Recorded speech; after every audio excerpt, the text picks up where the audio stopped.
Welcome to the Deep Dive. So, today we're getting into a really interesting story from the Spanish online scene. Yeah, it's a plagiarism controversy.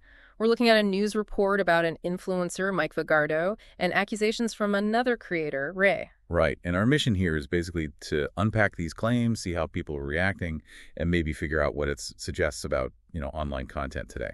Okay, so the background is Mike Vigardo. He's apparently quite a big influencer in Spain, especially on TikTok, lots of followers. And the whole thing kicked off when this other creator, Ray, just happened to see Vigardo's content. Pretty much. And what he found was, well, startling. He saw one of Vigardo's videos that was almost identical to one of his own from, 2 years prior. Identical how? Like similar ideas? No, more than that. The report says it was basically a direct translation, same wording, same jokes, everything.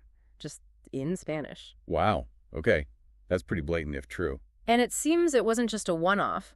Ray then apparently looked deeper and found numerous videos on Vigardo's page that looked like copies of his work. So a pattern emerged. Exactly. And Ray got specific. He mentioned Vigardo allegedly copying specific jokes, even character names. Oh yeah, the report mentioned a character named Jalapeno in some kind of relationship sketch. That's the one. And Ray's claim goes beyond just the script. He's saying even the graphics used were similar. Graphics too, okay. That suggests more than just, accidental overlap. Definitely. And there's another layer. Ray accused Vigardo of actually editing Ray out of his original videos and inserting himself. Seriously.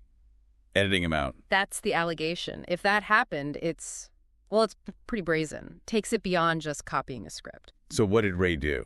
Did he just, call him out immediately? Actually, no. The report says he tried the direct approach first. Reached out to Vigardo. And said what? Just stop. Basically, yeah.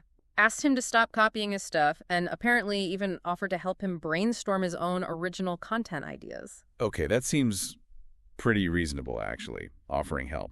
You'd think. But according to the report, Vigardo just kept doing it. The copying allegedly continued even after Ray contacted him. Right, so the direct approach didn't work. Seems not. And that's apparently when Ray took it public, he went on his social media. To his followers. Yeah, and sort of the wider Spanish-speaking online community. He basically laid out the accusations. The report quotes him saying something like, "Spain, what are you doing? Your big TikToker is a fraud." Whoa, strong words. You can feel the frustration there. Absolutely. Ray expressed, disbelief, frustration, especially that there didn't seem to be any real consequences for Vigardo. He also said something about shame not working. Yeah, shame doesn't seem to work on him, which really highlights the problem, right? How do you enforce originality online if someone just doesn't care?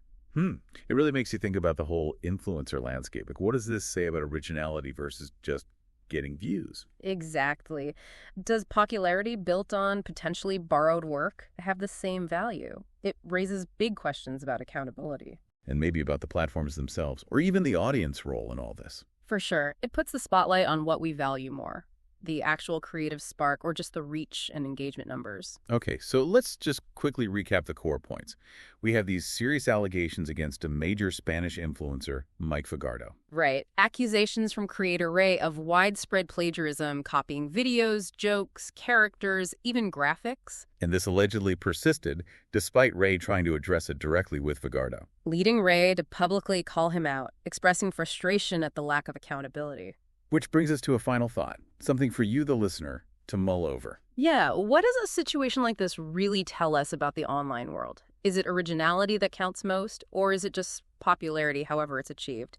And maybe more importantly, what's your role as the audience in setting the standards for creators? Something to think about.